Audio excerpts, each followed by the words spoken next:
Hi, I'm Drex. In our last video, we talked about spin gyms and why they're so great at nurturing community. But what if you don't live in a place that has a regular spin gym? This week, we'll talk about how you can host one of these wonderful events in your own area.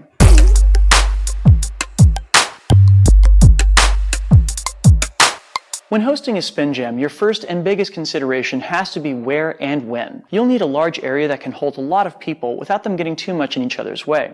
Here are some popular options. Number 1, public parks.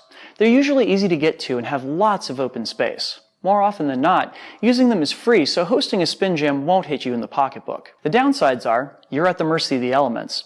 If it rains, that may mean that your spin jam is kaput. Also, if you want to spin fire, many public parks have a permitting system that may be very difficult to navigate. We'll be discussing permitting in a later video. Because public parks rely on natural lighting, an unlit spin jam will almost certainly have to happen on a weekend day when it's light out and people aren't working. Number 2, dance studios. Being as how these spaces are meant for moving around, you'll surely find that they make you feel right at home, with mirrors to check your work in, floors that are great for moving and rolling around, and built-in sound systems for music. Dance studios are almost never free, however, and you might have to charge people or ask for donations in order to cover the cost of your overhead. You also won't be able to spin fire indoors at one, so unless they have an adjacent parking lot they're willing to let you use, this one is going to be an unlit jam. Because they're indoors, you don't have to worry about the weather or having them at night, so you can be a lot more flexible in your scheduling. Next, gymnasiums. You might find a local school or recreation center that has a gymnasium they wouldn't mind letting you use at night or over a weekend. If it's in a school, you might even be able to have some students join in as an extracurricular activity. Like the dance studio, this is a space that's indoors and controlled, so you don't have to worry about the weather or daylight. But also like the dance studio, it's unlikely you'll be able to spin fire unless there's a large outdoor area nearby. Spaces good for hosting spin jams can pop up in the most unusual of places.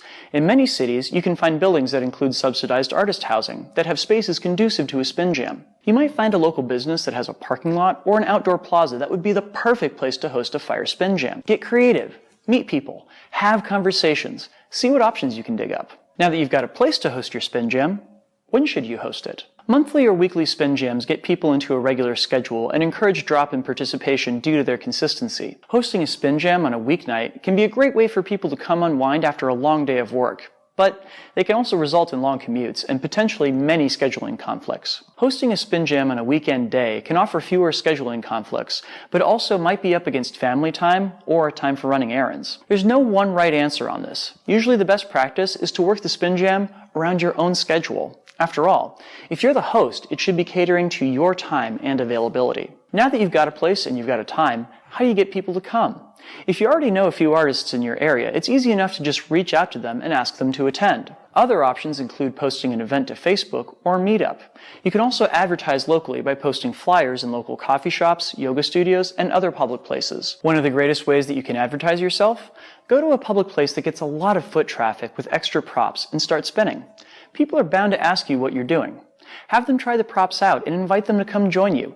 There is no better advertisement than showing off your own enthusiasm. At the spin jam, it never hurts to have extra props for people to use. See if you can pick up a few different types of props to bring with you to cater to many different styles of spinning. Lots of people love listening to music at spin jams. If you're hosting your jam somewhere that doesn't have a sound system, you can bring Bluetooth speakers, or see if you know any local musicians that would love to come play for you. Be careful about being too noisy, however. Your goal is to have a regular jam. Running afoul of the neighbors will not help your case for that. If you're hosting fire spinning at your event, be safe.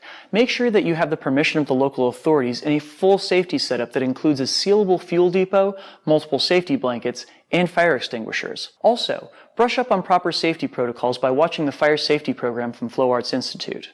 If you're bringing new people into the world of fire, make sure you're doing it safely. The closest local spin jam to me is run by a woman named Lindsey. She found an indoor space run by a local co-op that included room outdoors for spinning fire. Here's how she put all these pieces together for herself. My name is Lindsey Eckenrode. I've been hosting a spin jam here on and off for 2 years. This is the Baltimore Free Farm.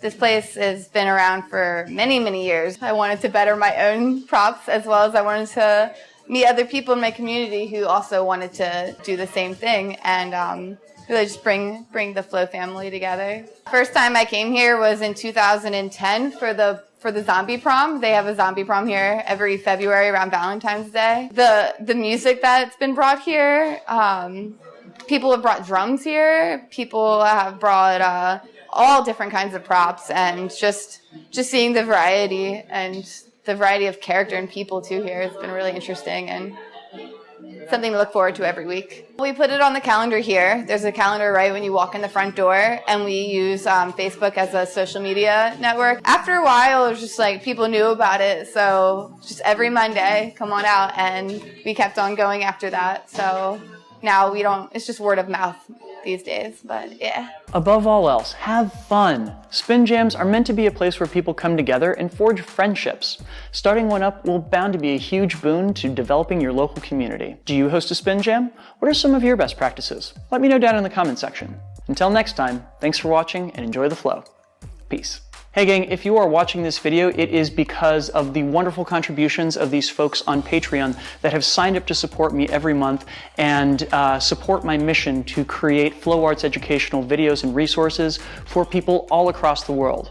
If you would like to help me out in this mission, please go to patreon.com/DrexFactorPoi and sign up to become a supporter of this effort. You can sign up for as little as $1 a month, and it includes wonderful rewards as well as behind the scenes content and extra content that frequently gets uploaded to my Patreon page. So please go find me at patreon.com/DrexFactorPoi.